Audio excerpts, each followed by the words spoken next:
اعوذ باللہ من الشیطان الرجیم، بسم اللہ الرحمن الرحیم۔ سورہ کہف مکے میں نازل ہوئی اور اس کی 110 آیتیں اور 12 رکوع ہیں۔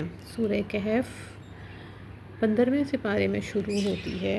اب اس کی تفسیر پڑھتے ہیں۔ سب تعریف اللہ کو جس نے اتاری اپنے بندے پر کتاب اور نہ رکھی اس میں کچھ کجی، یعنی اعلیٰ سے اعلیٰ تعریف اور شکر کا مستحق وہی خدا ہو سکتا ہے جس نے اپنے مخصوص و مقرب ترین بندے محمد رسول اللہ صلی اللہ علیہ وسلم پر سب سے اعلیٰ و اکمل کتاب اتاری اور اس طرح زمین والوں کو سب سے بڑی نعمت سے مشرف و ممتاز فرمایا۔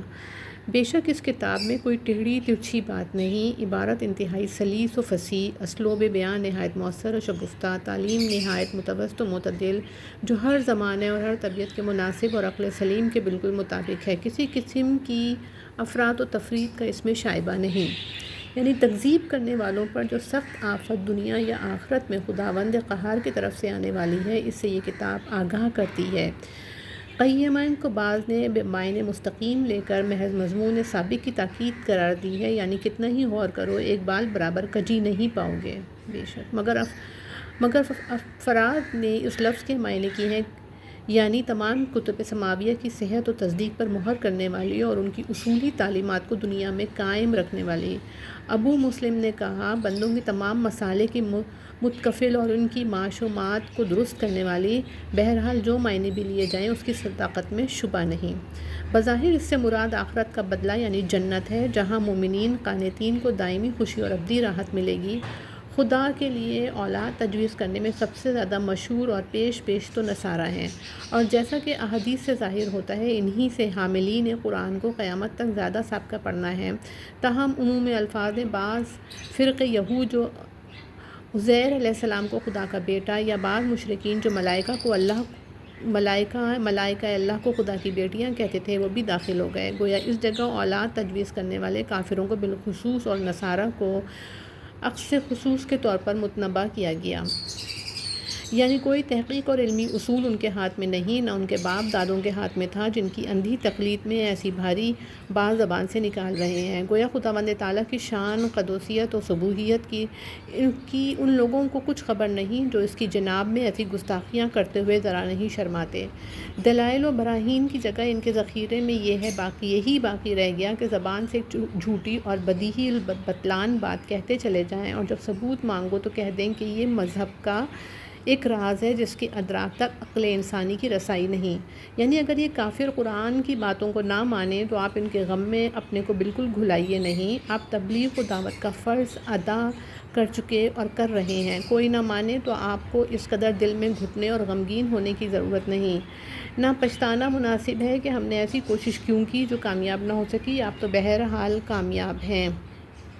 دعوت و تبلیغ اور شفقت و ہمدردی یہ خلائق کے جو کام کرتے ہیں وہ آپ کے رفع مراتب اور ترقی مدارج کا ذریعہ ہیں۔ اشقیاء اگر قبول نہ کریں تو انہی کا نقصان ہے، یعنی اس کی رونق پر دوڑتا ہے یا اسے چھوڑ کر آخرت کو پکڑتا ہے۔ بعض روایات میں کہ ابن عمر نے سوال کیا، یا رسول اللہ، احسن عمل کون لوگ ہیں؟ فرمایا، احسنکم العقل، جس کی سمجھ اچھی ہو، حرام سے زیادہ پرہیز کرے اور خدا تعالیٰ کی فرما برداری کی طرف زیادہ جھپٹے۔ یعنی ایک روز سب گھاس پھوس درخت وغیرہ چھانٹ کر زمین کو چٹیل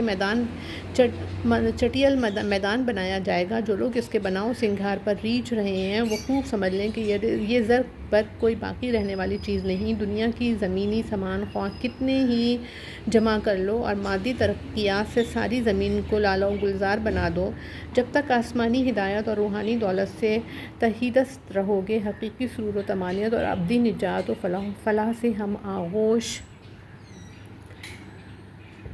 نہیں ہو سکتے۔ آخری اور دائمی کامیابی صرف انہی کے لیے ہے جو مولائے حقیقی کی خوشنودی پر دنیا کی ہر ایک زائل و فانی خوشی کو قربان کر سکتے ہیں، اور راہ حق کی جادہ پیمانی میں کسی صعوبت سے نہیں گھبراتے۔ نہ دنیا کے بڑے بڑے طاقتور جباروں کی تخفیف و ترہیب سے ان کا قدم ڈگمگاتا ہے۔ اسی سلسلے میں آگے اصحاب کہف کا قصہ بیان فرمایا اور نبی کریم صلی اللہ علیہ وسلم کی تسلی بھی کر دی۔ آپ ان بدبختوں کے غم میں اپنے کو نہ گھلائیے، جس دنیا کی زندگی اور عیش و بہار پر مغرور ہو کر یہ حق کو ٹھکراتے ہیں، وہ سب کاٹ چھانٹ کر برابر کر دی جائے گی اور آخر کار سب کو خدا ہی کی طرف لوٹ کر جانا ہوگا۔ اس وقت سارے جھگڑے چکا دیے جائیں گے، یعنی حق تعالیٰ کی قدرت عظیمہ کے لحاظ سے اصحاب کہف کا قصہ جو آگے مذکور ہے کوئی اچنبھا نہیں جسے حد سے زیادہ عجیب سمجھا جائے۔ زمین، آسمان، چاند، سورج وغیرہ کا پیدا کرنا، ان کا محکم نظام قائم رکھنا، انسان ضعیف البنیان کو سب پر فضیلت دینا، انسانوں میں انبیاء کو بھیجنا، ان کی قلیل و بے سر و سامان جماعتوں کو بڑے بڑے متکبرین کے مقابلے میں کامیاب بنانا، خاتم الانبیاء اور رفیق غار حضرت ابوبکر صدیق رضی اللہ تعالیٰ عنہ کو دشمنوں کے نرغے سے نکال کر غار ثور میں 3 روز ٹھہرانا، کفار کا غار کے منہ تک تعقب کرنا، پھر ان کو بے نیل و مرام واپس لوٹانا، آخر گھر بار چھوڑنے والے مٹھی بھر بے سر و سامانوں کو تمام جزیرۃ العرب بلکہ مشرق و مغرب میں اس قدر قلیل مدت کے اندر غالب و منصور کرنا، کیا یہ اور قسم کے بے شمار چیزیں اصحاب کہف کے قصے سے کم عجیب ہیں؟ اصل یہ ہے کہ یہود نے قریش کو مشورہ دیا تھا کہ محمد صلی اللہ علیہ وسلم سے آزمائش کے لیے 3 سوال کریں۔ روح کیا ہے؟ اصحاب کہف کا کیا قصہ تھا؟ اور ذوالقرنین کی سرگزش کیا تھی؟ اصحاب کہف کے قصے کو عجیب ہونے کی حیثیت سے انہوں نے خاص اہمیت دی تھی، اسی لیے اس آیت میں بتلایا گیا کہ وہ اتنا عجیب نہیں جیسے تم سمجھتے ہو، اس سے کہیں بڑھ کر عجیب و غریب نشانات قدرت موجود ہیں۔ آگے اصحاب کہف کا قصہ اول مجملاً پھر مفصلاً بیان فرمایا ہے۔ کہتے ہیں کہ یہ چند نوجوان روم کے کسی ظالم و جبار بادشاہ کے عہد میں تھے جس کا نام بعض نے دقیانوس بتلایا ہے۔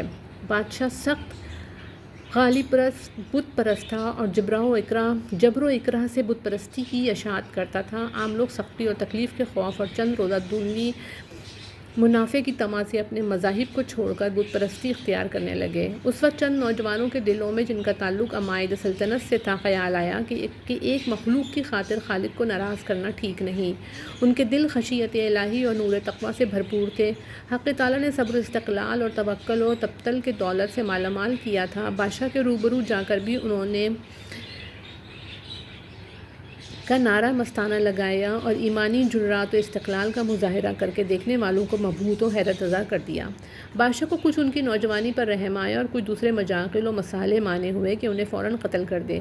چند روز کی مہلت دی کہ وہ اپنے معاملے میں غور و نظر ثانی کر لیں۔ انہوں نے مشورہ کر کے طے کیا کہ ایسے فتنے کے وقت جبکہ جبر و تشدد سے عاجز ہو کر قدم ڈگمگا جانے کا بہرحال خطرہ ہے، مناسب ہوگا کہ شہر کے قریب کسی پہاڑ میں روپوش ہو جائیں اور واپسی کے لیے مناسب موقع کا انتظار کریں۔ دعا کی کہ خداوند تو اپنی خصوصی رحمت سے ہمارا کام بنا دے اور رشد و ہدایت کی جادہ پیمائی میں ہمارا سب انتظام درست کر دے۔ آخر شہر سے نکل کر کسی قریبی پہاڑ میں پناہ لی اور اپنے میں سے ایک کو مامور کیا کہ بھیس بدل کر کسی وقت شہر میں جایا کرے تا ضروریات خرید کر لا سکے اور شہر کے احوال و اخبار سے سب کو مطلع کرتا رہے۔ جو شخص اس کام پر مامور تھا اس نے ایک روز اطلاع دی کہ آج شہر میں سرکاری طور پر ہماری تلاش ہے اور ہمارے اقارب و اعزاء کو مجبور کیا جا رہا ہے کہ ہمارا پتہ بتلائیں۔ یہ مذاکرہ ہو رہا تھا کہ حق تعالیٰ نے ان سب پر دفعتاً نیند طاری کر دی۔ کہا جاتا ہے کہ سرکاری آدمیوں نے بہت تلاش کیا، پتہ نہ لگا، تھک کر بیٹھ رہے اور بادشاہ کی رائے سے ایک سیسے کی تختی پر ان نوجوانوں کے نام اور مناسب حالات لکھ کر خزانے میں ڈال دیے گئے تاکہ آنے والی نسلیں یاد رکھیں کہ ایک جماعت حیرت انگیز طریقے سے لاپتہ ہو گئی ہے۔ ممکن ہے آگے چل کر اس کا کچھ سراغ نکلے اور بعض عجیب واقعات کا انکشاف ہو۔ یہ نوجوان کس مذہب پر تھے اس میں اختلاف ہوا ہے۔ بعض نے کہا کہ نصرانی یعنی اصل دین مسیحی کے پیرو تھے، لیکن ابن کثیر نے قرائن سے اس کو ترجیح دی کہ اصحاب کہف کا قصہ حضرت مسیح علیہ السلام سے پہلے کا ہے۔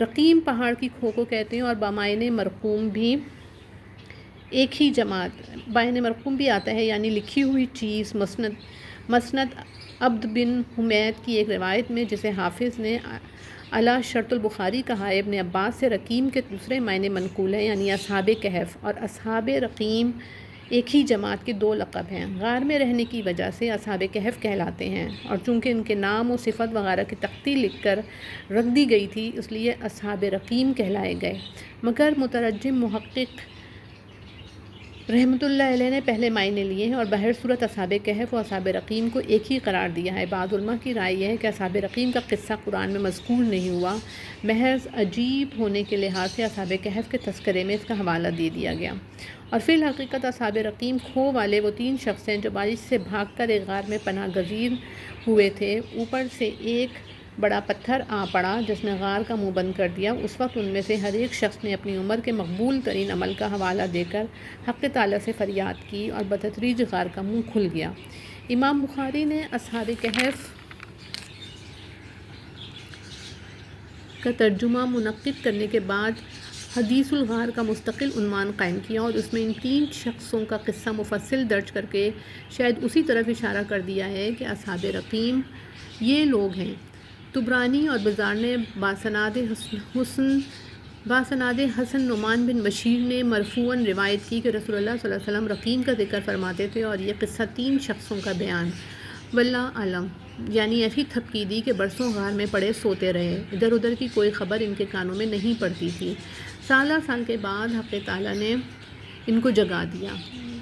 ظاہر ہو جائے کہ اختلاف کرنے والوں میں سے کس نے ان کی مدت نوم کا زیادہ صحیح اندازہ رکھا۔ ظاہر ہے کہ ایسی نوم طویل کے بعد جب بیدار ہوئے تو قدرتی طور پر خود سونے والوں میں اور دوسرے دیکھنے والوں میں بھی اختلافات اور چیمنگوئیاں ہوں گی، کوئی کم مدت بتلائے گا اور کوئی زیادہ، کوئی اقرار کرے گا، کوئی مستعد سمجھ کر انکار کر دے گا۔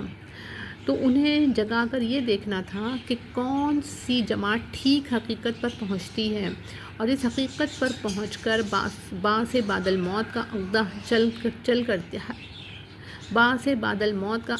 حل کرتی ہے، جس میں اس وقت کے لوگ جھگڑ رہے تھے، یعنی ایمان سے زیادہ درجہ دیا اولیاء کا، یعنی مضبوط و ثابت قدم رکھا کہ اپنی بات صاف کہہ دی، یعنی جب رب وہی ہے تو معبود کسی اور کو ٹھہرانا حماقت ہے۔ ربوبیت و الوہیت دونوں اسی کے لیے مخصوص ہیں، جیسے موحدین توحید پر صاف صاف دلیلیں پیش کرتے ہیں۔ اگر مشرکین اپنے دعوے میں سچے ہیں تو کوئی واضح دلیل کیوں نہیں لاتے؟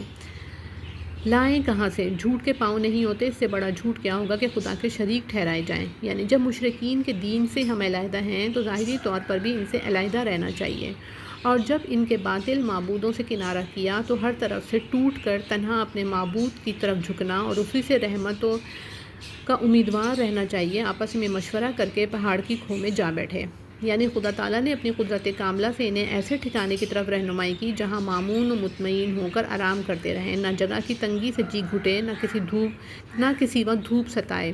غار اندر سے کشادہ اور ہوادار تھا، اور جیسا کہ ابن کثیر نے لکھا کہ شمال رویہ ہونے کی وجہ سے ایسی وضع وحیت پر واقع تھا جس میں دھوپ بقدر ضرورت پہنچتی اور بدون ایذا دیے نکل جاتی، یعنی ظاہر و باطنی رہنمائی سب اسی کے قبضے میں ہے۔ دیکھ لو جب دنیا بچل رہی تھی کس طرح اصحاب کہف کو راہ ہدایت پر ثابت قدم رکھا اور ظاہری طور پر بھی کیسے عجیب غار کی راہ بتلائی۔ کہتے ہیں سوتے میں ان کی آنکھیں کھلی رہتی تھیں اور اس قدر طویل نیند کا اثر ان کے ابدان پر ظاہر نہیں ہوا۔ اس سے کوئی یہ دیکھے تو سمجھے جاگتے ہیں، اور اللہ تعالیٰ نے ان لوگوں میں شان و ہیبت و جلال اور اس مسکان میں دہشت رکھی کہ تاکہ لوگ تماشا نہ بنائیں کہ وہ بے آرام ہوں۔ ان کے ساتھ ایک کتا بھی لگ گیا تھا، اس پر بھی صحبت کا کچھ اثر پہنچا اور صدیوں تک زندہ رہ گیا۔ اگرچہ کتا رکھنا برا ہے لیکن لاکھ بروں میں ایک بھلا بھی ہے۔ جس طرح اپنی قدرت سے اتنی لمبی نیند سلایا تھا، اسی طرح بروقت جگا دیا۔ اٹھے تو آپس میں مذاکرہ کرنے لگے کہ ہم کتنی دیر سوئے ہوں گے۔ بعض نے کہا 1 آدھ دن، یعنی بہت کم۔ دوسرے بولے کہ اس بے فائدہ بحث میں پڑھنے سے کیا فائدہ، یہ تو خدا ہی کو علم میں ہے کہ ہم کتنی مدت سوئے۔ اب تم اپنا کام کرو، ایک آدمی کو یہ روپیہ دے کر شہر بھیجو کہ وہ کسی دکان سے حلال اور ستھرا کھانا دیکھ کر خرید لائے۔ یہ ضروری ہے کہ اسے نہایت ہوشیاری سے جانا آنا اور نرمی و تدبیر سے معاملہ کرنا چاہیے کہ کسی شہر والے کو ہمارا پتہ نہ لگے، ورنہ بڑی سخت خرابی ہوگی۔ اگر ظالم بادشاہ کو پتہ چل گیا تو ہم کو یا سنسار کیا جائے گا یا بجبر و اکراہ دین سے ہٹایا جائے گا۔ ایسا ہی ہوا تو جو اعلیٰ کامیابی و فلاح ہم چاہتے ہیں وہ کبھی حاصل نہ ہو سکے گی، کیونکہ دین حق سے پھر جانا گو بجبر و اکراہ ہو اولو العزم مومنین کا کام نہیں ہو سکتا۔ میرے نزدیک محض تقلیل مدت سے کنایہ یہ ہے کہ نیند سے اٹھ کر اتنی طویل مدت میں بھی ان کو قلیل محسوس ہوئی۔ سچ ہے مردہ اور سوتا برابر ہے۔ یوم کا حرف او کے ساتھ استعمال ایسا سمجھو جیسے سورہ مومنون میں ہے۔ مومنون رکوع 6۔ ایک ان میں سے روپیہ لے کر شہر میں داخل ہوا اور وہاں سب چیز اوپری دیکھی۔ اس مدت میں کئی قرن بدل چکے تھے۔ شہر کے لوگ اس روپیے کا سکہ دیکھ کر حیران ہوئے کہ کس بادشاہ کا نام ہے اور کس عہد کا ہے۔ سمجھے کہ اس شخص نے کہیں سے پرانا گڑا ہوا مال پا لیا ہے۔ شدہ معاملہ بادشاہ تک پہنچا۔ اس نے وہ پرانی تختی طلب کی جس پر چند نام اور پتے لکھے تھے کہ یہ لوگ دفعتاً نامعلوم طریقے سے فلاں سن میں غائب ہو گئے ہیں۔ تحقیق سے ثابت ہو گیا کہ یہ وہی مفقود الخبر جماعت ہے۔ اس وقت شہر میں باعث بعد الموت کے متعلق بڑا جھگڑا ہو رہا تھا۔ کوئی کہتا تھا کہ مرنے کے بعد جینا نہیں، کوئی کہتا تھا کہ محض روحانی بعث ہے جسمانی نہیں، کوئی معاد و روحانی جسمانی دونوں کا قائل تھا۔ بادشاہ وقت حق پرست اور منصف تھا، چاہتا تھا کہ ایک طرف کی کوئی ایسی نظیر ہاتھ لگے جسے سمجھانے میں آسانی رہے اور استبعاد عقلی کم ہو۔ اللہ تعالیٰ نے یہ نظیر بھیج دی۔ آخر منکرین آخرت بھی یہ حیرت انگیز ماجرا دیکھنے سننے کے بعد حضرت پر یقین لائے۔ آخرت پر یقین لائے۔ یہ نظارہ خاص طور پر ان کی تباہ پر اثر انداز ہوا۔ سمجھے کہ حق تعالیٰ نے ہم کو تنبیہ کی ہے کہ یہ قصہ بھی دوسری بار جینے سے کم نہیں۔ بعض نے اس کا مطلب یہ لیا ہے کہ حق تعالیٰ نے اصحاب کہف کے حال سے لوگوں کو اس وقت آگاہ کیا جبکہ اصحاب کہف کے متعلق چرچے اور جھگڑے ہو رہے تھے کہ وہ چند نوجوان جنہیں مدت دراز سے سنتے آئے ہیں کہ یک بیک غائب ہو گئے تھے، پھر کچھ پتہ نہ چلا کہاں گئے ہوں گے، کہاں ان کی نسل پھیلی ہوگی، اب تک زندہ تو کیا ہوتے، سب مر گل کے برابر ہو گئے ہوں گے۔ اس مسئلے میں کوئی کچھ کہتا تھا، دوسرا کچھ خیال کرتا تھا کہ دفعتاً حق تعالیٰ نے حقیقت سے پردہ اٹھا دیا اور سب اختلافات ختم کر دیے۔ یہ پتہ نہیں کہ اس کے بعد اصحاب کہف زندہ رہے یا انتقال کر گئے، انتقال ہوا تو کب ہوا، زندہ رہے تو کب تک رہے یا کب تک رہیں گے۔ بہرحال اہل شہر نے ان کے عجیب و غریب احوال پر مطلع ہو کر فرد عقیدت سے چاہا کہ اصغار کے پاس کوئی مکان بطور یادگار تعمیر کر دیں جس سے زائرین کو سہولت ہو۔ اس میں اختلاف رائے ہوا ہوگا کہ کس قسم کا مکان بنایا جائے۔ اس اختلاف کی تفاصیل تو خدا ہی کو معلوم ہے اور یہ بھی اسی کے علم میں ہے کہ یہ تجویز ان کی موت کے بعد ہوئی یا اس سے قبل۔ دوبارہ نیند طاری ہونے کی حالت میں اور لوگوں کو غار تک پہنچ کر ان کی ملاقات میسر ہو سکی یا نہیں۔ تاہم جو بارسوخ اور ذی اقتدار لوگ تھے ان کی رائے یہ قرار پائی کہ غار کے پاس عبادت گاہ تعمیر کر دی جائے۔ اصحاب کہف کی نسبت بجز اس کے پکے موحد اور متقی تھے۔ یقینی طور پر نہیں کہا جا سکتا کہ کس نبی کی شریعت کے پیرو تھے، لیکن جن لوگوں نے معتقد ہو کر وہاں مکان بنایا وہ نصارہ تھے۔ ابو حیان نے بحر محیط میں اصحاب کہف کا مقام متعین کرنے کے لیے متعدد اقوال نقل کیے ہیں۔ یعنی سامعین اصحاب کہف کا قصہ سن کر جیسا کہ لوگوں کی عادت ہے اٹکل کے تیر چلائیں گے، کوئی کہے گا کہ وہ 3 تھے، چوتھا کتا تھا، کوئی 5 بتلا کر چھٹا کتے کو شمار کرے گا، لیکن سب اقوال ایسے ہیں جیسے کوئی بے نشانہ دیکھے پتھر چلاتا رہے۔ ممکن ہے مختلف باتیں کہنے سے جہل کے علاوہ رسول اللہ صلی اللہ علیہ وسلم کا امتحان کرنا بھی مقصود ہو کہ دیکھیں یہ اس معاملے میں کیا کہتے ہیں، کیونکہ احتمال ہے کہ یہود نے ان کو صحیح تعداد 7 کی بتلائی ہو جس کی طرف آگے قرآن نے اشارہ کیا، یعنی اس قسم کی غیر متعدد یا باتوں میں زیادہ جھگڑنا لا حاصل ہے۔ عدد کے معلوم ہونے سے کوئی اہم مقصد متعلق نہیں۔ جتنی بات خدا نے بتلا دی اس سے زیادہ تحقیق کے در پہ ہونا یا جس قدر تردید خدا تعالیٰ کر چکا ہے اس سے زیادہ جھگڑا اور تردید کرنا فضول ہے۔ ابن عباس رضی اللہ تعالیٰ نے فرمایا میں ان قلیل لوگوں میں سے ہوں جنہوں نے سیاق قرآنی سے معلوم کر لیا کہ اصحاب کہف 7 ہی تھے، کیونکہ حق تعالیٰ نے پہلے 2 قول کو رجمم بالغیب فرمایا، تیسرے قول کے ساتھ انہیں فرمایا۔ اس کے علاوہ اسلوب بیان بھی بدلا ہوا ہے۔ پہلے دونوں جملوں میں عطف نہ تھا، تیسرے میں عطف کے ساتھ لانے سے گویا اس پر زور دینا ہے کہ اس قول کا قائل پوری بصیرت و وثوق کے ساتھ واقعے کی تفصیل سے واقف ہے۔ بعض نے اس کی تائید میں یہ بھی کہا ہے کہ پہلے منہم کم لبستم سے ایک قائل کا ہونا اور یومن الخ سے اس کے سوا کم از کم 3 قائلین کا، پھر دوسرے سے ان کے علاوہ 3 اور قائلین کا ثبوت ملتا ہے۔ اس طرح کم از کم 7 آدمی ہونے چاہیے، کتا ان کے علاوہ رہا۔ اصحاب کہف کا قصہ تاریخی کتابوں میں نادرات میں لکھا تھا، ہر کسی کو کہاں خبر ہو سکتی۔ مشرکین نے یہود کے سکھانے سے حضرت سے پوچھا مقصود آپ کی آزمائش تھی۔ حضرت نے وعدہ کیا کہ کل بتا دوں گا، اس بھروسے پر کہ جبریل آئیں گے تو دریافت کر دوں گا۔ جبریل 15 دن تک نہ آئے۔ حضرت نہایت غمگین ہوئے۔ مشرکین نے ہنسنا شروع کیا۔ آخر یہ قصہ لے کر آئے اور پیچھے نصیحت کی کہ آئندہ کی بات کے متعلق بغیر انشاءاللہ کے وعدہ نہ کرنا چاہیے۔ اگر ایک وقت بھول جائے تو پھر یاد کر کے کہہ لے، اور فرمایا کہ امید رکھ کے تیرا درجہ اللہ اور اس سے زیادہ کرے، یعنی کبھی نہ بھولے، یا اصحاب کہف کے واقعے سے زیادہ عجیب طور پر آپ کی حفاظت فرمائے اور کامیاب کرے، جیسا کہ غار ثور کے قصے میں ہوا، یا واقعہ کہف سے زیادہ عجیب واقعات و شواہد آپ کی زبان سے بیان کرائے۔ یعنی شمسی حساب سے پورے 300 سال کھو میں سوتے رہے اور قمری حساب سے 9 سال زیادہ ہوئے۔ مہینوں اور دنوں کی قصور محسوب نہیں کی گئی، یا 300 سال کے بعد ممکن ہے قدرے نیند سے چونکے ہوں پھر سو گئے اور 9 سال تک سوتے رہے۔ بعض علماء کی رائے یہ ہے کہ یہ 309 سال جاگنے کے بعد سے عہد نبی صلی اللہ علیہ وسلم تک کی مدت بیان فرمائی، یعنی لوگوں سے ملا کر پھر سو رہے، جس کو آپ کے زمانے تک اتنا عرصہ گزرا، واللہ اعلم۔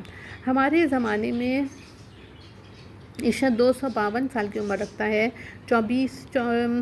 جتنی مدت سو کر وہ جاگے تھے، تاریخ والے کئی طرح بتاتے تھے، سب سے ٹھیک وہی ہے جو اللہ بتائے۔ آسمان و زمین کے تمام پوشیدہ راز اسی کے علم میں ہیں، کوئی چیز اس کی آنکھ سے اوجھل نہیں، یعنی جس طرح اس کا علم محیط ہے، اس کی قدرت و اختیار بھی سب پر حاوی ہے۔ جیسے غیوب سماوات ارض کے علم میں ایسا کوئی شریک نہیں، اختیارات و قدرت میں بھی کوئی شریک نہیں ہو سکتا۔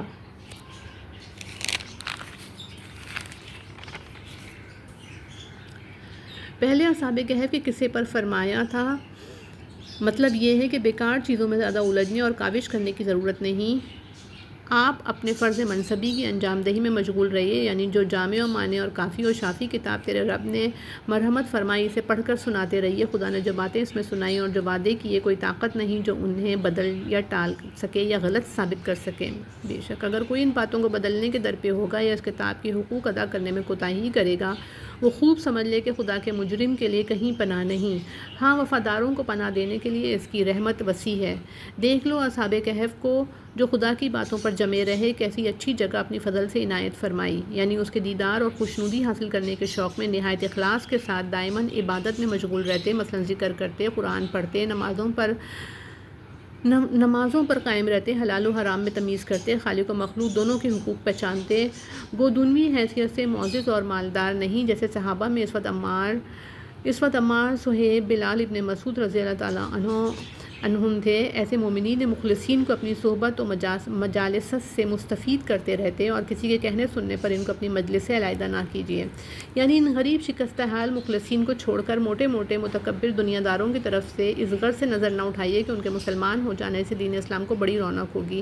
اسلام کی اصلی عزت و رونق مادی خوشحالی اور چاندی سونے کے سکوں سے نہیں، مضبوط ایمان و تقویٰ اور اعلیٰ درجے کی خوش اخلاقی سے ہے۔ دنیا کی ٹپ ٹاپ محض فانی اور سائے کی طرح ڈھلنے والی ہے، حقیقی دولت تقویٰ اور تعلق میں اللہ ہے، جسے نہ شکست ہے نہ زوال۔ چنانچہ اصحاب کہف کے واقعے میں خدا کو یاد کرنے والوں اور دنیا کے طالب علموں کا انجام معلوم ہو چکا، یعنی جن کے دل دنیا کے نشے میں مست ہو کر خدا کی یاد سے غافل اور ہر وقت نفس کی خوشی اور خواہش کی پیروی مشغول رہتے، خدا کی اطاعت میں ہیٹے اور ہوا پرستی میں آگے رہنا ان کا شیوا ہے۔ ایسے بدمست غافلوں کی بات پر آپ کان نہ دھریں، وہ بظاہر کیسے ہی دولت مند اور جاہ و ثروت والے ہوں۔ روایات میں ہے کہ بعض صنادید قریش نے آپ سے کہا کہ ان رذیلوں کو اپنے پاس سے اٹھا دیجیے تاکہ سردار آپ کے پاس بیٹھ سکیں۔ رذیل کہا غریب مسلمانوں کو اور سردار دولت مند کافروں کو۔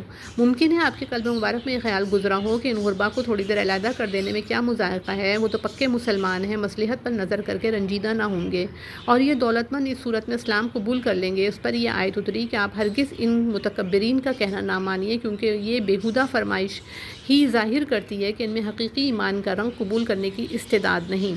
پھر محض موہوں میں فائدہ کی خاطر مخلصین کا احترام کیوں نظر انداز کیا جائے؟ نیز امیروں اور غریبوں کے ساتھ اس طرح کا معاملہ کرنے سے احتمال ہے کہ عام لوگوں کے قلوب میں پیغمبر کی طرف سے معاذ اللہ نفرت اور بدگمانی پیدا ہو جائے۔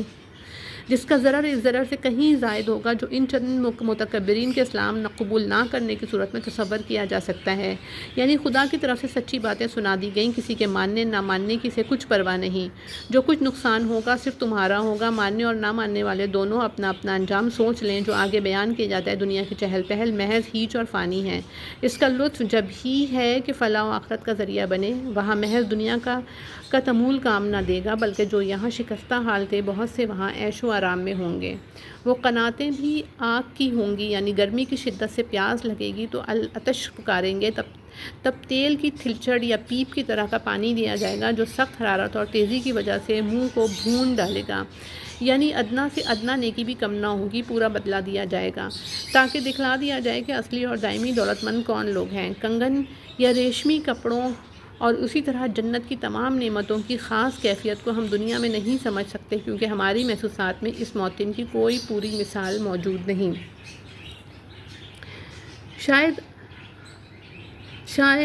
شاید ابر باریک ریشم کا اور استر دبیز ریشم کا ہو، کمال اللہ، یا دونوں قسمیں الگ الگ استعمال کی جائیں، واللہ عالم۔ موضوع القرآن میں ہے، حضرت نے فرمایا سونا اور ریشمی کپڑا مردوں کو ملنا ہے بہشت میں، جو کوئی یہاں یہ چیزیں پہنے وہاں نہ پہنے گا، یعنی مسحریوں پر تکیہ مسند لگائے نہایت عزت و آرام سے بیٹھے ہوں گے۔ یہ کافر غنی اور مومن فقیر کی مثال بیان فرمائی، جس کے ضمن میں دنیا کی بے صفاتی، کفر و تکبر کی بدانجامی اور ایمان و تقویٰ کی مقبولیت پر متنبہ کرنا ہے۔ یہ دو شخص جن کی مثال بیان ہوئی واقعی موجود تھے یا محض تفہیم کے لیے مثال فرض کر لی گئی، علماء کے اس میں دونوں قول ہیں اور تمثیل کا فائدہ بہرحال حاصل ہے۔ یعنی باغوں کے گرد باڑ کھجور کی لگائی اور دونوں باغوں کے درمیان میں زمین چھوڑی جس میں زراعت ہوتی تھی، تاں غلے اور پھل، قوت اور رفاقت سب تیار ملے، یعنی یہ نہیں کہ ایک باغ پھلا دوسرا نہ پھلا، یا ایک درخت زیادہ آیا دوسرا کم، یعنی باغوں کے درمیان نہر کا پانی قرینے سے پھر رہا تھا کہ منظر فرحت بخش رہے اور بارش نہ ہو، تب بھی باغ وغیرہ خشکی سے خراب نہ ہونے پائے، یعنی جو خرچ کیا یا کمائی کی اس کا پھل خوب ملا اور ہر قسم کے سامان عیش و رفاہیت جمع ہو گئے، نکاح کیا تو اس کا پھل بھی اچھا پایا، اولاد کثرت سے ہوئی، یعنی مال و دولت اور جتھا میرے پاس اس سے کہیں زائد ہے۔ اگر میں مشرکانہ اطوار اختیار کرنے میں باطل پر ہوتا تو اس قدر آسائش اور فراخی کیوں ملتی؟ اس کے مشرک ہونے کا ثبوت اس سے ملتا ہے کہ آفت آنے کے بعد پچھتا کر کہتا تھا۔ معلوم ہوتا ہے کہ اس کا غریب ساتھی جو پکا ملحد تھا شرک کے باطل ہونے کا اظہار اور شرک سے تائب ہونے کی نصیحت کر رہا ہوگا، جس کے جواب میں یہ کہا کہ میں تجھ سے مال میں، جتھے میں، ہر چیز میں زیادہ ہوں، کس طرح یقین کر لوں کہ میں باطل پر ہوں اور تجھ جیسا مفلس قلاش حق پر ہو؟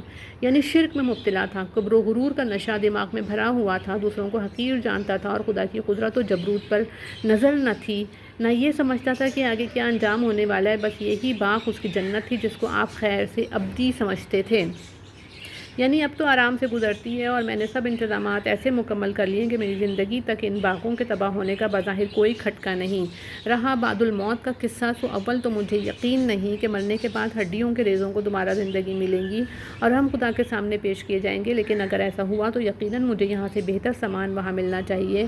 اگر ہماری حرکات خدا کو ناپسند ہوتی تو دنیا میں اتنی کشائش کیوں دیتا؟ گویا یہاں کی فراخی علامت ہے کہ وہاں بھی ہم عیش اڑائیں گے۔ یعنی جس خدا نے تیری اصل آدم علیہ السلام کو بے جان مٹی سے پھر تجھ کو زمینی پیداوار کے خلاصے اور ایک قطرہ ناچیز سے پیدا کر کے زندگی بخشی اور جسمانی اور روحانی قوتیں دے کر ہٹا کٹا مرد بنایا، کیا تجھے انکار ہے کہ وہ تیرے مرے پیچھے دوبارہ زندہ نہیں کر سکتا یا دی ہوئی نعمت چھین نہیں سکتا؟ میرا تو یہ عقیدہ نہیں بلکہ یقین رکھتا ہوں کہ وہ تنہا ہمارا رب ہے، اس کی خدائی میں کوئی حصہ دار نہیں، پھر بھلا اس کے حکم اختیار کے سامنے کون دم مار سکتا ہے؟ یعنی مال تو اللہ کی نعمت ہے، پر اترانے اور کفر بکنے سے آفت آتی ہے۔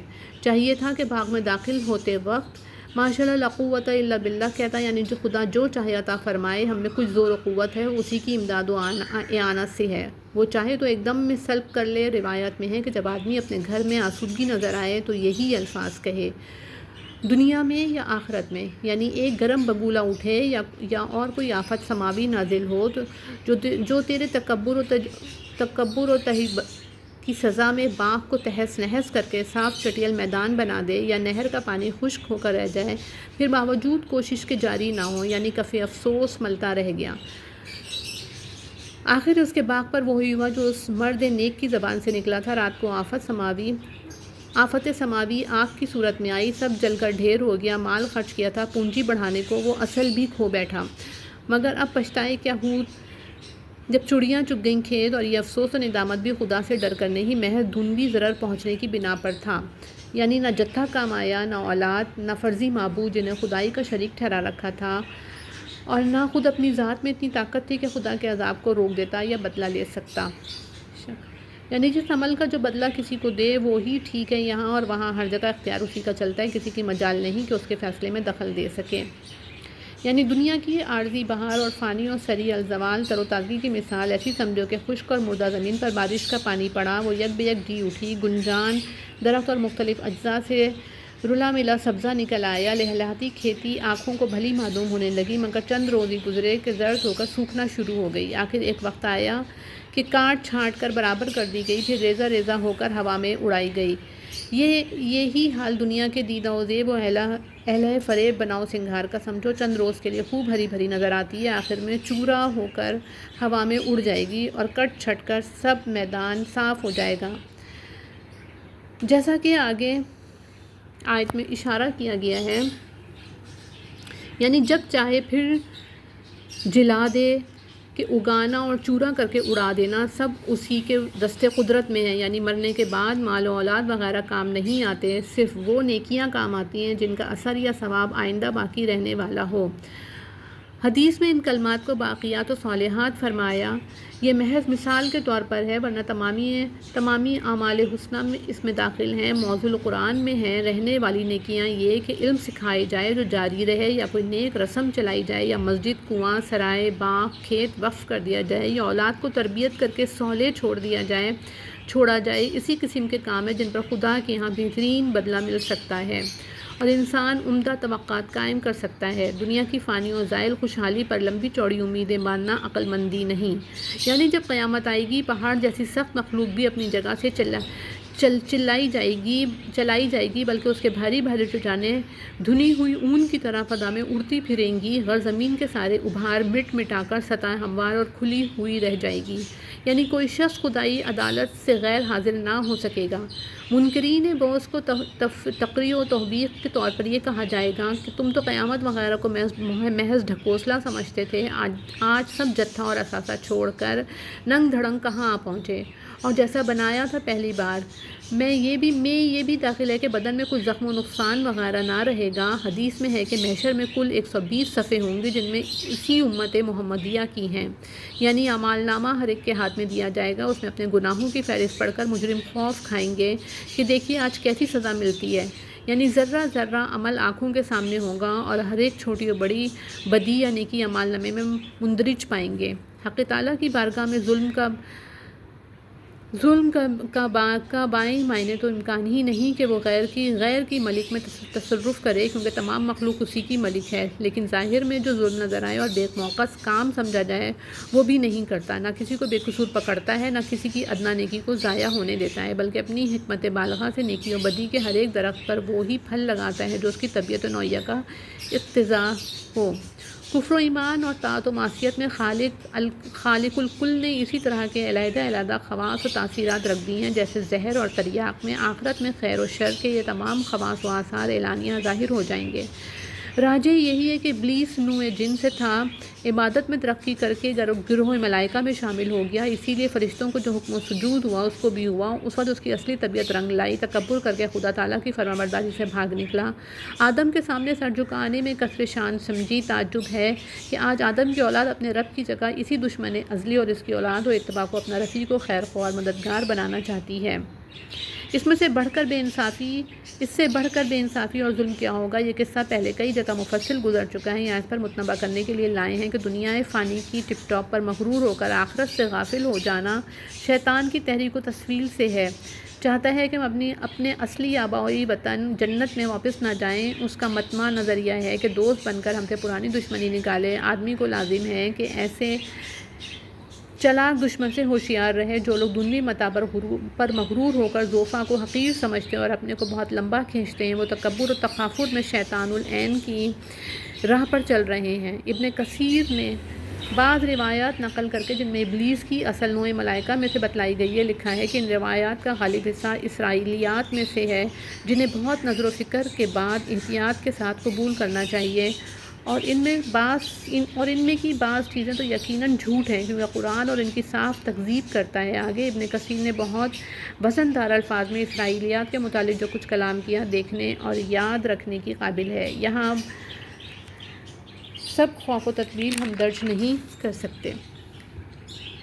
یعنی زمین و آسمان پیدا کرتے وقت ہم نے ان شیاطین کو بلایا نہ تھا کہ ذرا آ کر دیکھ جائیں، ٹھیک بنایا یا کچھ اونچ نیچ رہ گئی ہے، غرض نہ ان سے تکوین و ایجاد عالم میں کچھ مشورہ لیا گیا، نہ مدد طلب کی گئی، بلکہ زمین و آسمان کی پیدائش کے وقت تو سرے سے یہ موجود ہی نہ تھے۔ خود ان کو پیدا کرتے وقت بھی نہیں پوچھا گیا کہ تمہیں کیسا بنایا جائے یا تمہارے دوسرے ہم جنسوں کو کس طرح پیدا کروں، ذرا آ کر میری مدد کرو، اور بفرض محال مدد بھی لینا اور قوت بازو بھی بناتا تو کیا ان بدبخت اشقیاء کو، جنہیں جانتا ہوں کہ لوگوں کو میری راہ سے بہکانے والے ہیں، پھر خدا جانے آدمیوں نے ان کی خدائی کا درجہ کیسے دے دیا اور اپنے رب کو چھوڑ کر انہیں کیوں رفیق و مددگار بنانے لگے۔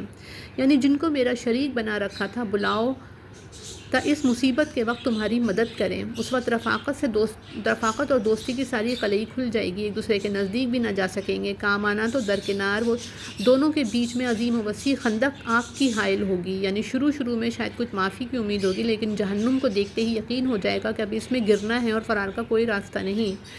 یعنی قرآن کریم کس طرح مختلف عنوانات اور کسی قسم کے دلائل و امثلہ سے سچی باتیں سمجھاتا ہے، مگر انسان کچھ ایسا جھگڑالو واقع ہوا ہے کہ صاف اور سیدھی باتوں میں بھی کٹ حجتی کیے بغیر نہیں رہتا۔ جب دلائل کا جواب بن نہیں پڑتا تو محمل اور دو راز کار فرمائشیں شروع کر دیتا ہے کہ فلاں چیز دکھاؤ تو مانوں گا۔ یعنی ان کے ضد و عناد کو دیکھتے ہوئے کہا جا سکتا ہے کہ قرآن ایسی عظیم الشان ہدایت پہنچانے کے بعد ایمان نہ لانے اور توبہ نہ کرنے کا کوئی معقول عذر ان کے پاس باقی نہیں۔ آخر قبول حق میں اب کیا دیر ہے اور کاہے کا انتظار ہے؟ بدل اس کے کہ پہلی قوموں کی طرح خدا تعالیٰ ان کو بالکل ہی تباہ کر ڈالے، یا اگر تباہ نہ کیے جائیں تو کم از کم مختلف صورتوں میں عذاب الہی آنکھوں کے سامنے آ کھڑا ہو۔ یعنی کچھ اور انتظار نہیں تھا مگر یہی کہ پہلوں کی طرح ہلاک ہوئیں یا قیامت کا عذاب آنکھوں سے دیکھیں۔ ان کو یہ اختیار نہیں کہ جب تم مانگو یا جب وہ چاہیں عذاب لا کر کھڑا کر دیں۔ یعنی جھوٹے جھگڑے اٹھا کر اور کٹ حجتی کر کے چاہتے ہیں کہ حق کی آواز پست کر دیں اور جھوٹ کے زور سے سچائی کا قدم ڈگمگا دیں، ایسا کبھی نہ ہوگا۔ یعنی کلام اللہ سے ٹھٹا کرتے ہیں اور جس عذاب سے ڈرایا جاتا ہے اس کی ہنسی اڑاتے ہیں۔ یعنی کبھی بھول کر بھی خیال نہ آیا کہ تکذیب حق اور استہزاء و تمسخر کا جو ذخیرہ آگے بھیج رہا ہے اس کی سزا کیا ہے۔ یعنی ان کے جدال بالباطل اور استہزاء بالحق کی وجہ سے ہم نے ان کے دلوں پر پردے ڈال دیے اور کانوں میں ڈانٹ ٹھونک دی، اب نہ حق کو سنتے ہیں نہ سمجھتے ہیں، بالکل مسخ ہو گئے۔ پھر حق کی طرف متوجہ ہوں تو کیسے ہوں اور انجام کا خیال کریں تو کیسے کریں؟ ایسے بدبختوں کے راہ پر آنے کی کبھی توقع نہیں۔ یعنی کرتوت تو ان کے ایسے کہ عذاب پہنچنے میں 1 گھنٹے کی تاخیر نہ ہو، مگر حق تعالیٰ کا حلم و کرم فوراً تباہ کر ڈالنے سے مانے ہیں۔ اپنی رحمت عامہ سے خاص حد تک درگزر فرماتا ہے اور سخت سے سخت مجرم کو موقع دیتا ہے کہ چاہے تو اب بھی توبہ کر کے پچھلی خطائیں بخشوا لے اور ایمان لا کر رحمت عظیمہ کا مستحق بن جائے۔ یعنی یہ تاخیر عذاب ایک وقت معین تک ہے، یہ ممکن نہیں کہ کوئی مجرم سزا کا وعدہ آنے سے بیشتر کہیں ادھر ادھر کھسک جائے۔ جب وقت آئے گا تو سب بندھے چلے آئیں گے، مجال نہیں کہ کوئی روپوش ہو سکے۔ یعنی عاد و سمود کی بستیاں جن کے واقعات مشہور و معروف ہیں، دیکھ لو جب ظلم کیے کس طرح اپنے وقت معین پر تباہ و برباد کر دی گئیں۔ اسی طرح تم کو ڈرتے رہنا چاہیے کہ وقت آنے پر عذاب الہی سے کہیں پناہ نہ ملے گی۔ اوپر ذکر ہوا تھا کہ مغرور کافر مفلس مسلمانوں کو حقیر سمجھ کر حضرت صلی اللہ علیہ وسلم سے کہتے تھے کہ ان کو پاس نہ بیٹھائیں تو ہم بیٹھیں۔ اسی پر 2 شخصوں کی کہاوت سنائی، پھر دنیا کی مثال اور ابلیس کا کبر و غرور سے خراب ہونا بیان کیا۔ اب موسیٰ اور خضر کا قصہ ذکر کرتے ہیں کہ اللہ والے اگر سب سے افضل اور بہتر بھی ہوں تو آپ کو بہتر نہیں کہتے، اور کبھی بھول چوک سے کہہ گزریں تو حق تعالیٰ کی طرف سے تعدیب و تنبیہ کی جاتی ہے۔ حدیث میں ہے کہ حضرت موسیٰ علیہ السلام اپنی قوم کو نہایت مؤثر اور بے بہا نصیحتیں فرما رہے تھے۔ ایک شخص نے پوچھا، اے موسیٰ، کیا روئے زمین پر آپ اپنے سے بڑا عالم کسی کو پاتے ہیں؟ آپ نے فرمایا نہیں۔ یہ جواب واقع میں صحیح تھا، کیونکہ موسیٰ علیہ السلام اولو العزم پیغمبروں میں سے ہیں۔ ظاہر ہے کہ ان کے زمانے میں اسرار شریعہ کا علم ان سے زیادہ کس کو ہو سکتا تھا، لیکن حق تعالیٰ کو ان کے الفاظ پسند نہ آئے۔ گو مراد صحیح تھی، تاہم عنوان جواب کے عموم سے ظاہر ہوتا تھا کہ روئے زمین پر من کل الوجوہ اپنے کو عالم الناس خیال کرتے ہیں۔ خدا کی مرضی یہ تھی کہ جب آپ کو اس کے علم محیط پر محلول کرتے، مثلا یہ کہتے کہ اللہ کے مقرب و مقبول بندے بہت سے ہیں، سب کی خبر اسی کو ہے، تب وہی آئی کہ جس جگہ دو دریا ملے ہیں اسی کے پاس ہمارا ایک بندہ ہے جو تم سے زیادہ علم رکھتا ہے۔ دو دریا سے کون سے دریا مراد ہیں؟ بعض نے کہا بحر فارس اور بحر روم، لیکن یہ دونوں ملتے نہیں، شاید ملاپ سے مراد قرب ہوگا، یعنی جہاں دونوں کا فاصلہ کم سے کم رہ جائے۔ بعض افریقہ کے دو دریا مراد لیتے ہیں، بعض علماء کے نزدیک مجموع البحرین وہ مقام ہے جہاں پہنچ کر دجلہ اور فرات خلیج فارس میں گرتے ہیں۔ واللہ عالم۔ بہرحال موسیٰ علیہ السلام نے درخواست کی کہ مجھے اس کا پورا پتہ نشان بتایا جائے تاکہ میں وہاں جا کر کچھ علمی استفادہ کروں۔ حکم ہوا کہ اس کی تلاش میں نکلو تو ایک مچھلی تل کر ساتھ رکھ لو، جہاں مچھلی گم ہو وہیں سمجھنا کہ وہ بندہ موجود ہے۔ گویا مجموع البحرین سے جو ایک وسیع قطع مراد ہو سکتا تھا، اس کی پوری تعین کے لیے یہ علامت مقرر فرما دی۔ موسیٰ علیہ السلام نے اسی ہدایت کے موافق اپنے خادم قیادت یوشع کو ہمراہ لے کر سفر شروع کر دیا، اور یوشع کو کہہ دیا کہ مچھلی کا خیال رکھنا، میں برابر سفر کرتا رہوں گا یہاں تک کہ منزل مقصود پر پہنچ جاؤں گا۔ اگر فرض کرو برسر قرآن اور قرن بھی گزر جائیں گے، بدون مقصد حاصل کیے سفر سے نہ ہٹوں گا۔ تنبیہ جوان سے مراد حضرت یوشع ہیں جو ابتداً موسیٰ علیہ السلام کے خادم خاص تھے، پھر ان کے روبرو پیغمبر اور ان کے بعد خلیفہ ہوئے۔ وہاں پہنچ کر ایک بڑے پتھر کے قریب جس کے نیچے آب حیات کا چشمہ جاری تھا، حضرت موسیٰ علیہ السلام سو رہے۔ یوشع علیہ السلام نے دیکھا کہ بھنی ہوئی مچھلی باذن اللہ زندہ ہو کر زنبیل سے نکل پڑی اور عجیب طریقے سے دریا میں سرنگ سی بناتی چلی گئی۔ وہاں پانی میں خدا کی قدرت سے ایک طاق سے کھلا رہ گیا۔ یوشع کو دیکھ کر تعجب آیا، چاہا کہ موسیٰ بیدار ہوں تو ان سے کہوں۔ وہ بیدار ہوئے تو دونوں آگے چل کھڑے ہوئے۔ یوشع معلوم کن خیالات میں پڑھ کر کہنا بھول گئے۔ روایات میں ہے کہ موسیٰ علیہ السلام نے جب ان کو مچھلی کی خبرگیری کے لیے کہا تھا تو ان کی زبان سے نکلا کہ یہ کوئی بڑا کام نہیں، لہٰذا متنبہ کیا گیا کہ چھوٹے سے چھوٹے کام میں بھی آدمی کو محض اپنے نفس پر بھروسہ نہیں کرنا چاہیے۔ بے شک حضرت موسیٰ علیہ السلام پہلے نہیں تھکے، جب مطلب چھوٹ رہا تھا اس وقت چلنے سے تکان محسوس کیا، یعنی مطلب کی بات بھول جانا اور عین موقع یادداشت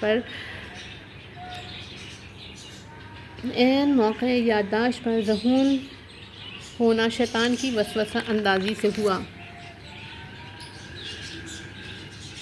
غالباً راستہ بنا ہوا نہ ہوگا، اس لیے اپنے نقش قدم دیکھتے ہوئے الٹے پاؤں پھرے۔ وہ بندہ حضرت خضر علیہ السلام تھے جن کو حق تعالیٰ نے رحمت خصوصی سے نوازا اور اسرار کونیہ کے علم سے حصہ وافر عطا فرمایا تھا۔ اس میں اختلاف ہے کہ حضرت خضر کو رسول مانا جائے یا نبی یا محض ولی کے درجے میں رکھا جائے، ایسے مباحث کا فیصلہ یہاں نہیں ہو سکتا۔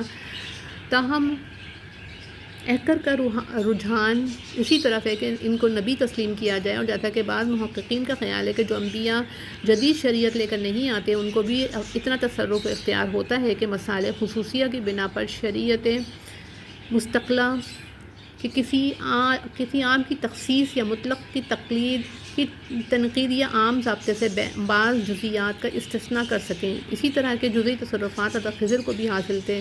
واللہ عالم۔ بہرحال موسیٰ علیہ السلام حضرت خضر سے ملے۔ علیک سلیک کے بعد خضر علیہ السلام نے سبب پوچھا، موسیٰ علیہ السلام نے آنے کا سبب بتلایا۔ خضر علیہ السلام نے کہا، اے موسیٰ، بلا شبہ اللہ نے تمہاری تربیت فرمائی، پر بات یہ ہے کہ اللہ کی طرف سے ایک علم جزیات کونیہ کا مجھ کو ملا ہے جو اتنی مقدار میں تم کو نہیں ملا، اور ایک علم اسرار تشریح کا تم کو دیا گیا ہے جو اتنی بہتات سے مجھ کو نہیں دیا گیا۔ اس کے بعد ایک چڑیا دکھا کر جو دریا میں سے پانی پی رہی تھی کہا کہ میرا تمہارا بلکہ کل مخلوقات کا سارا علم اللہ کو علم ہے، علم میں سے اتنا ہے جتنا دریا کے پانی میں سے وہ قطرہ جو چڑیا کے منہ کو لگ گیا ہے۔ یہ بھی محض تفہیم کے لیے تھا، ورنہ متناہی کو غیر متناہی سے قطرہ ہے اور دریا کی نسبت بھی نہیں۔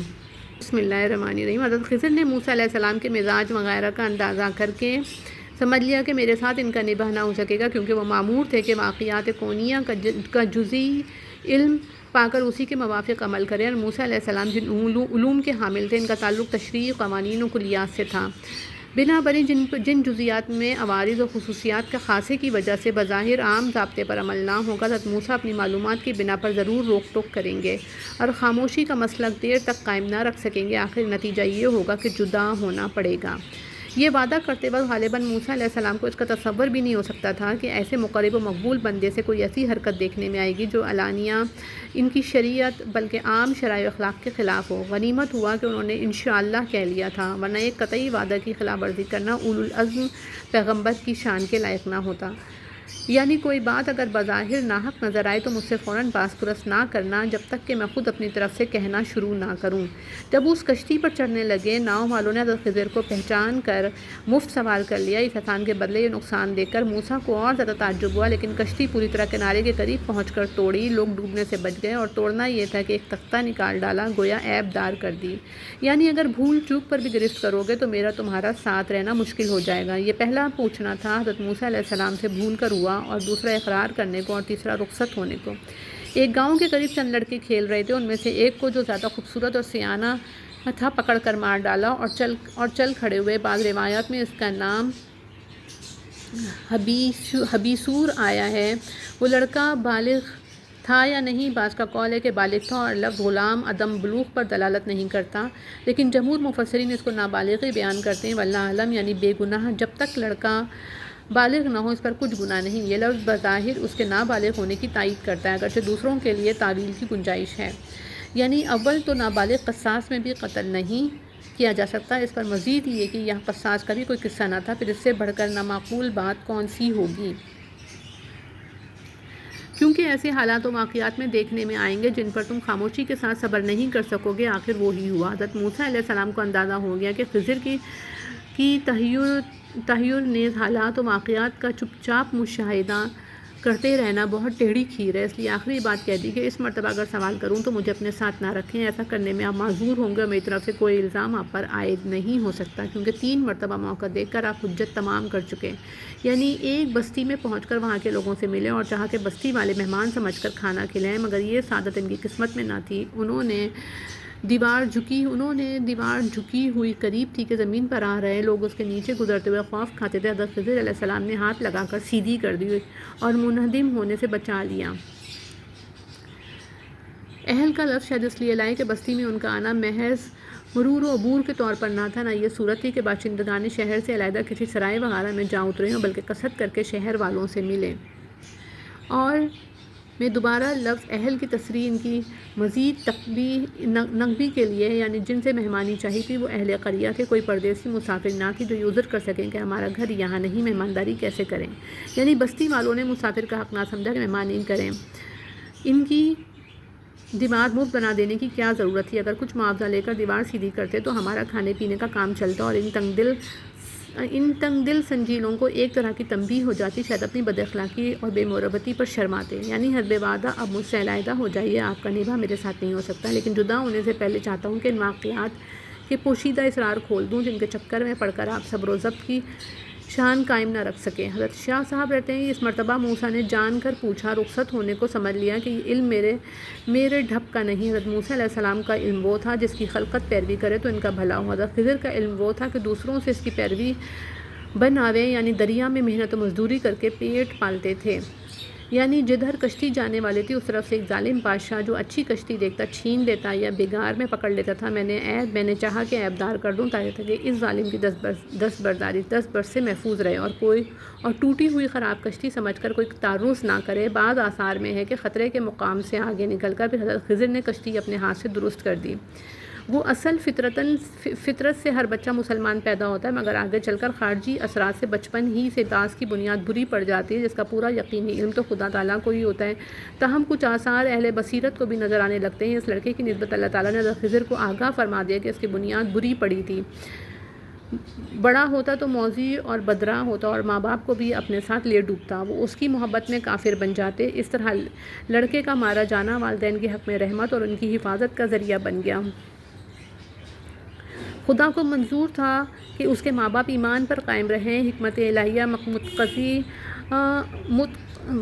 متقضی ہوئی کہ آنے والی رکاوٹ ان کی راہ سے دور کر دی جائے۔ خضر کو حکم دیا کہ لڑکے کو قتل کر دو۔ انہوں نے خدا کی وحی پا کر امتثال امر کیا۔ اب یہ سوال کرنا کہ لڑکے کو پیدا ہی نہ کرتے، یا کرتے تو اس کو اس قدر شریر نہ ہونے دیتے، یا جہاں لاکھوں کافر دنیا میں موجود ہیں اس کے والدین کو بھی کافر بن جانے دیتے، یا جن بچوں کی بنیاد ایسی پڑے کم از کم پیغمبروں کو ان سب کی فہرست دے کر قتل کرا دیا کرتے۔ ان باتوں کا اجمالی جواب تو یہ ہے کہ اور تفصیلی جواب کے لیے مسئلہ خلق کے خیر و شر پر مبسوط کلام کرنے کی ضرورت ہے جو ان مختصر فوائد میں سما نہیں سکتا۔ ہاں اتنا یاد رہے کہ دنیا میں ہر شخص سے جو اللہ کو خالق الکل اور علیم و حکیم مانتا ہو، تکوینیات کے متعلق اسی قسم کے ہزاروں سوالات کیے جا سکتے ہیں جن کا جواب کسی کے پاس بجز و اعتراف و عجز و قصور کے کچھ نہیں۔ یہاں خضر کے ذریعے سے اسی کا ایک نمونہ دکھلانا تھا کہ خدا تعالیٰ کی حکمتوں اور مسائل تکوینیہ کے کوئی احاطہ نہیں کر سکتا۔ کبھی صورت واقعہ بظاہر دیکھنے میں خراب اور قبیح یا بے موقع معلوم ہوتی ہے، لیکن جسے واقعے کی اندرونی گہرائیوں کا علم ہو وہ سمجھتا ہے کہ اس میں بہت سی حکمتیں پوشیدہ ہیں۔ خضر نے مسکینوں کی کشتی کا تختہ توڑ دیا، حالانکہ انہوں نے احسان کیا تھا کہ بلا اجرت دونوں کو سوار کر لیا، ایک کھیلتے ہوئے بچے کو مار ڈالا جو بظاہر نہایت قبیح حرکت نظر آتی ہے، دیوار سیدھی کر کے اس بستی والوں پر احسان کیا جو نہایت بے مروتی سے پیش آئے تھے۔ اگر خود خضر علیہ السلام آخر میں اپنی نفعات کی توجیحات بیان نہ کرتے تو ساری دنیا آج تک برتائے حیرت میں پڑی رہتی یا خضر کو ہدف و تان و تشنیع بنائے رکھتی ہے۔ انہی مثالوں سے حق تعالیٰ کے افعال اور ان کی حکمتوں کا اندازہ کر لو۔ یعنی لڑکے کے مارے جانے سے اس کے والدین کا ایمان محفوظ ہو گیا، اور جو صدمہ ان کو پہنچا حق تعالیٰ چاہتا کہ اس کی تلافی ایسی اولاد سے کر دے جو اخلاقی پاکیزگی میں مقتول لڑکے سے بہتر ہو۔ ماں باپ اس پر شفقت کریں، وہ ماں باپ کے ساتھ محبت و تعظیم اور حسن سلوک سے پیش آئے، کہتے ہیں اس کے بعد خدا تعالیٰ نے نیک لڑکی دی جو ایک نبی سے منسوب ہوئی اور ایک نبی اس سے پیدا ہوئے جس سے ایک امت چلی۔ یعنی اگر دیوار گر پڑتی تو یتیم بچوں کا جو مال وہاں گڑا ہوا تھا ظاہر ہو جاتا اور بدنیت لوگ اٹھا لیتے۔ بچوں کا باپ مرد جسولے تھا، اس کی نیکی کی رعایت سے حق تعالیٰ کا ارادہ ہوا کہ بچوں کے مال کی حفاظت کی جائے۔ میں نے اس کے حکم سے دیوار سیدھی کر دی کہ بچے جوان ہو کر باپ کا خزانہ پا سکیں۔ کہتے ہیں اس خزانے میں دوسروں کے اموال کے علاوہ ایک سونے کی تختی تھی جس پر محمد رسول اللہ صلی اللہ علیہ وسلم لکھا ہوا تھا۔ یعنی جو کام خدا کے حکم سے کرنا ضروری ہوا اس پر مزدوری لینا مقربین کا کام نہیں۔ اس قصے کے شروع میں خضر کی نبوت و ولایت کے متعلق جو کچھ ہم لکھ چکے ہیں اس کو بیک نظر پھر مطالعہ کر لیا جائے۔ آگے ذوالقرنین کا قصہ آتا ہے، یہ بھی ان تین چیزوں میں سے تھا جس کی نسبت یہود کے مشورے سے قریش نے سوالات کیے تھے۔ روح کے متعلق جواب سورہ بنی اسرائیل میں گزر چکا۔ اصحاب کہف کا قصہ اسی سورہ کہف میں آ چکا ہے۔ تیسری چیز آگے مذکور ہے۔ اس بادشاہ کو ذوالقرنین اس لیے کہتے ہیں کہ دنیا کے دونوں کناروں مشرق و مغرب پر پھر گیا تھا۔ بعض کہتے ہیں کہ یہ لقب اسکندر رومی کا ہے اور بعض کے نزدیک کوئی مقبول خدا پرست اور دیندار بادشاہ اس سے پہلے گزرا ہے۔ حافظ ابن حجر نے فتح الباری میں متعدد وجوہ دلائل سے اسی دوسرے قول کو ترجیح دی۔ مجموعہ روایات سے ظاہر ہوتا ہے کہ ذوالقرنین ابراہیم علیہ السلام کا معاصر تھا اور ان کی دعا کی برکت سے حق تعالیٰ نے خارق عادت سامان و وسائل عطا فرمائے تھے جن کے ذریعے سے اس کو مشرق و مغرب کے سفر اور مہیر العقول فتوحات پر قدرت حاصل ہوئی۔ حضرت خضر اس کے وزیر تھے، شاید اسی لیے قرآن نے خضر کے قصے کے ساتھ اس کا قصہ بیان فرمایا۔ قدیم شعراء عرب نے اپنے اشعار میں ذوالقرنین کا نام بڑی عظمت سے لیا ہے اور اس کے عرب ہونے پر فخر کرتے رہے ہیں۔ اس سے ظاہر ہوتا ہے کہ ذوالقرنین عہد تاریخی سے پہلے کا کوئی جلیل القدر عرب بادشاہ ہے۔ شاید اسکندر کو بھی اسی کی ایک گونا مشابہہ سے ذوالقرنین کہنے لگے ہوں۔ حال میں یورپ کے ماہرین آثار قدیمہ نے قدیم سامی عربوں کی متعدد عظیم الشان سلطنت پر سراغ لگایا ہے جن کا تاریخی اوراق میں کوئی مفصل تذکرہ موجود نہیں، بلکہ بعض ممتاز و مشہور سلاطین کا نام کتب تاریخ میں نہیں ملتا۔ مثلاً بادشاہ حمورابی جو غالباً حضرت ابراہیم کے عہد میں ہوا ہے اور جس کو کہا گیا ہے کہ دنیا کا سب سے پہلا مقنن تھا، اس کے قوانین منارہ بابل پر کندہ ملے ہیں جن کا ترجمہ انگریزی میں شائع ہو گیا ہے۔ پرانے کتبات سے اس کی عجیب و غریب عظمت ثابت ہوتی ہے۔ بہرحال ذوالقرنین انہی میں کا کوئی بادشاہ ہوگا، یعنی سر انجام کرنے لگا ایک سفر کا۔ یعنی یوں نظر آئے سمندر میں سفر کرنے والوں کو معلوم ہوتا ہے کہ سورج پانی میں سے نکل رہا ہے اور پانی ہی میں ڈوبتا ہے۔ حضرت شاہ صاحب لکھتے ہیں ذوالقرنین کو شوق ہوا کہ دیکھے دنیا کی آبادی کہاں تک بسی ہے، سو مغرب کی طرف اس جگہ پہنچا کہ دلدل تھی کہ نہ آدمی گزر کا نہ کشتی کا، اللہ کے مالک کی حد نہ پا سکا۔ یعنی ذوالقرنین کو ان لوگوں پر ہم نے دونوں بات کی قدرت دی، جیسا کہ ہر بادشاہ ہر حاکم کو نیک و بد کی قدرت ملتی ہے، چاہے خلق کو ستا کر بدنام ہو، چاہے عدل و انصاف اور نیکی اختیار کر کے اپنا ذکر خیر جاری رکھے۔ یا یہ مطلب ہے کہ وہ لوگ کافر تھے، ہم نے ذوالقرنین کو اختیار دیا کہ چاہے ان کو قتل کر دے یا پہلے اسلام کی طرف دعوت دے۔ ذوالقرنین نے دوسری شق اختیار کی، یعنی آخرت میں بھلائی ملے گی اور دنیا میں ہم اس پر سختی نہ کریں گے، بلکہ اپنے کام کے لیے جب کوئی بات اس سے کہیں گے سہولت اور نرمی کی کہیں گے۔ فی الحقیقت جو بادشاہ عادل ہو اس کی یہی راہ ہوتی ہے، بروں کو سزا دے اور بھلوں سے نرمی کرے۔ ذوالقرنین نے یہی حال اختیار کیا، یعنی مغربی سفر سے فارغ ہو کر مشرقی سفر کا سامان درست کرنے لگا۔ قرآن و حدیث میں یہ تصریح نہیں کہ ذوالقرنین کے یہ سب سفر فتوحات اور ملک گیری کے لیے تھے، ممکن ہے محض سیر و تفریح سیاحت کے طور پر ہوں۔ اثناء سفر میں ان اقوام پر بھی گزر ہوا ہو جو اس کے زیر حکومت آ چکی تھیں، اور بعض اقوام نے ایک طاقتور بادشاہ سمجھ کر ظالموں کے مقابلے میں فریاد کی ہو، جس کا ذوالقرنین نے اپنی غیر معمولی قوت سے سدباب کر دیا، جیسے کہ آگے یاجوج ماجوج کے قصے میں آتا ہے۔ یعنی انتہائی مشرق میں ایک ایسی قوم دیکھی جن کو آفتاب کی شعاعیں بے روک و ٹوک پہنچتی تھیں۔ یہ لوگ وحشی جانگلو ہوں گے، گھر بنانے اور چھت ڈالنے کا ان میں دستور نہ ہوگا، جیسے اب بھی بہت سی خانہ بدوش وحشی اقوام میں رواج نہیں ہے۔ یعنی ذوالقرنین کے سفر مشرق و مغرب کی جو کیفیت بیان کی گئی واقعی میں اسی طرح ہے، جو وسائل اس کے پاس تھے اور جو حالات وہاں پیش آئے، ان سب پر ہمارا علم محیط ہے۔ تاریخ والے شاید اس جگہ کچھ اور کہتے ہوں گے، اور فی الحقیقت اتنا ہے جو فرما دیا۔ بعض مفسرین نے کذالک کا مطلب یہ لیا کہ ذوالقرنین نے مغربی قوم کے متعلق جو روش اختیار کی تھی ویسے ہی اس مشرقی قوم کے ساتھ اختیار کی، واللہ اعلم۔ یہ تیسرا سفر مشرق و مغرب کے سوا کسی تیسری جہت میں تھا۔ مفسرین عموماً اس کو شمالی سفر کہتے ہیں، قرآن و حدیث میں یہ تصریح نہیں۔ یعنی ذوالقرنین اور اس کے ساتھیوں کی بولی وہ لوگ نہیں سمجھتے تھے۔ آگے جو گفتگو نقل کی گئی غالباً کسی ترجمان کے ذریعے سے ہوئی ہوگی، اور ترجمان کسی درمیانی قوم میں ہوگا جو دونوں کی زبان قدرے سمجھتا ہو۔ اس قوم اور یاجوج ماجوج کے ملک میں یہ دو پہاڑ حائل تھے جن پر چڑھائی ممکن نہ تھی، البتہ دونوں پہاڑوں کے بیچ میں ایک در کھلا ہوا تھا، اسی سے یاجوج ماجوج آتے اور ان لوگوں کو لوٹ مار کر چلے جاتے تھے۔ ذوالقرنین کے غیر معمولی اسباب و وسائل اور قوت حشمت کو دیکھ کر انہیں خیال ہوا کہ ہماری تکالیف و مصائب کا سدباب اس سے ہو سکے گا، اس لیے گزارش کی کہ یاجوج ماجوج نے ہمارے ملک میں ادھم مچا رکھے، یہاں آ کر قتل و غارت اور لوٹ مار کرتے رہتے ہیں۔ آپ اگر ہمارے ان کے درمیان کوئی مضبوط روک قائم کر دیں جس سے ہماری حفاظت ہو جائے تو جو کچھ اس پر خرچ آئے ہم ادا کرنے کو تیار ہیں، چاہے آپ ٹیکس لگا کر ہم سے وصول کر لیں۔ یاجوج ماجوج کون ہیں؟ کس ملک میں رہتے ہیں؟ ذوالقرنین کی بنائی ہوئی سدا آہنی دیوار کہاں ہے؟ یہ وہ سوالات ہیں جن کے متعلق مفسرین اور مورخین کے اقوال مختلف ہو رہے ہیں۔ میرا خیال یہ ہے کہ واللہ عالم کیا کہ یاجوج ماجوج کی قوم عام انسانوں اور جنات کے درمیان برزخی مخلوق ہے، اور جیسا کہ کعب احبار نے فرمایا اور نودی نے فتاویٰ میں جمہور علماء سے نقل کیا ہے کہ ان کا سلسلہ نسب باپ کی طرف سے آدم علیہ السلام پر منتہی ہوتا ہے، مگر ماں کی طرف سے حوا تک نہیں پہنچتا، گویا وہ عام آدمیوں کے محض باپ شریک بھائی ہوئے۔ کیا عجب ہے کہ دجال اکبر جیسے تمیم داری نے کسی جزیرے میں مقیم دیکھا تھا اسی قوم میں کا ہو، جب حضرت مسیح علیہ السلام جو محض ایک آدم زاد خاتون مریم صدیقہ کے بطن سے بتوسط نفقہ ملکیہ پیدا ہوئے، نزول من و اسما کے بعد دجال کو ہلاک کر دیں گے۔ اس وقت یہ قوم یاجوج ماجوج دنیا پر خروج کرے گی اور آخرکار مسیح کی دعا سے غیر معمولی موت مرے گی۔ اس وقت یہ قوم کہاں ہے اور ذوالقرنین کی دیوار آہنی کس جگہ واقع ہے؟ سو جو شخص ان سب اوصاف کو پیش نظر رکھے گا جن کا ثبوت اس قوم اور دیوار آہنی کے متعلق قرآن کریم اور احادیث صحیحہ میں ملتا ہے، اس کو کہنا پڑے گا کہ جن قوموں، ملکوں اور دیواروں کا لوگوں نے رائے سے پتا دیا ہے یہ مجموعہ اوصاف ایک میں بھی نہیں پایا جاتا، لہٰذا وہ خیالات صحیح معلوم نہیں ہوتے، اور احادیث صحیحہ کا انکار یا نصوص کی تعویلات بعید دین کے خلاف ہے۔ رہا مخالفین کا یہ شبہ کہ ہم نے تمام زمین کو چھان ڈالا مگر کہیں اس کا پتہ نہیں ملا، اور اسی شبے کے جواب کے لیے ہمارے مؤلفین نے پتہ بتلانے کی کوشش کی ہے۔ اس کا صحیح جواب وہ ہے جو علامہ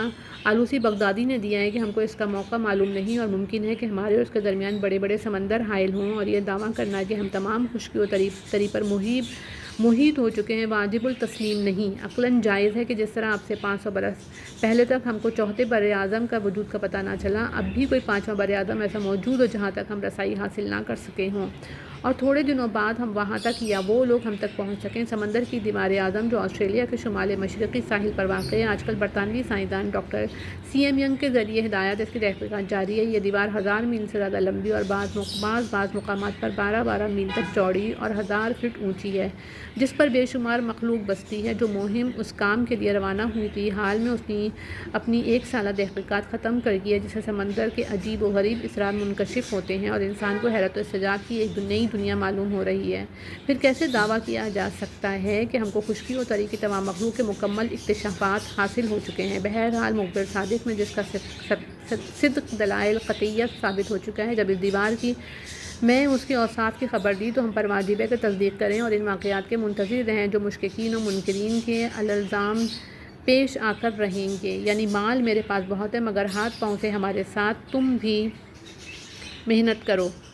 اول لوہے کے بڑے بڑے تختوں کے اوپر نیچے تہیں جمائیں۔ جب ان کی بلندی دونوں پہاڑوں کی چوٹی تک پہنچ گئی، لوگوں کو حکم دیا کہ خوب آگ دھونکو۔ جب لوہا آگ کی طرح سرخ ہو کر تپنے لگا، اسے پگھلا ہوا تانبا اوپر سے ڈالا جو لوہے کی درزوں میں بالکل پیوست ہو کر جم گیا اور سب مل کر پہاڑ سا بن گیا۔ یہ سب کام اس زمانے میں بظاہر خارق و عادت طریقے سے انجام پائے ہوں گے، جسے ذوالقرنین کی کرامت سمجھنا چاہیے، یا ممکن ہے اس وقت اس قسم کے آلات و اسباب پائے جاتے ہوں جن کا ہمیں اب علم نہیں۔ یعنی حق تعالیٰ نے یاجوج ماجوج کو فی الحال یہ قدرت نہیں دی کہ دیوار پھاند کر یا توڑ کر ادھر نکل آئیں، یعنی محض خدا کی مہربانی سے یہ روک قائم ہو گئی اور میعاد معین تک قائم رہے گی۔ احادیث صحیحہ سے معلوم ہوا کہ حضرت مسیح علیہ السلام کے نزول اور قتل و دجال کے بعد قیامت کے قریب یاجوج ماجوج کے نکلنے کا وعدہ ہے۔ اس وقت یہ روک ہٹا دی جائے گی، دیوار توڑ کر اتنی کثیر تعداد میں نکل پڑیں گے جس کا شمار اللہ کے سوا کسی کو معلوم نہیں۔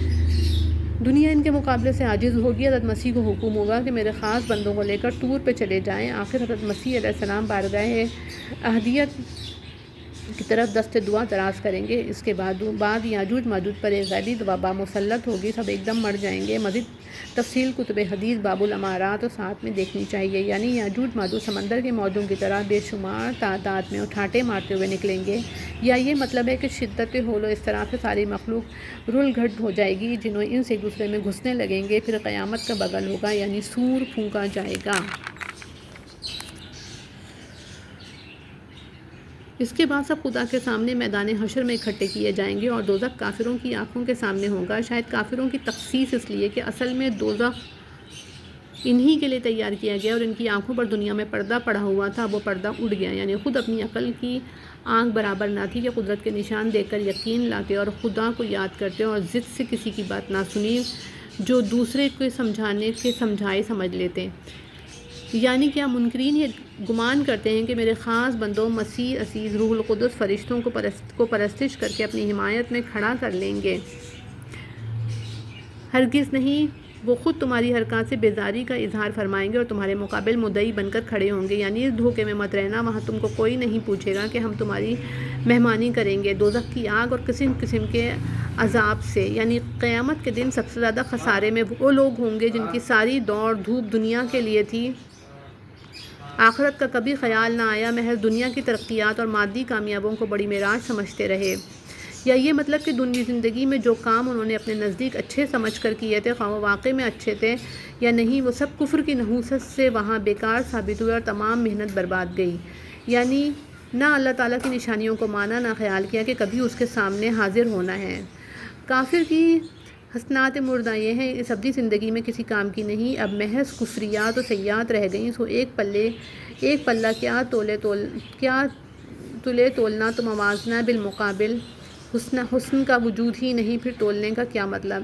جو ٹھٹا کرتے تھے اب اس کا مزہ چکھو۔ یعنی ہمیشہ رہنے سے اکتائیں گے نہیں،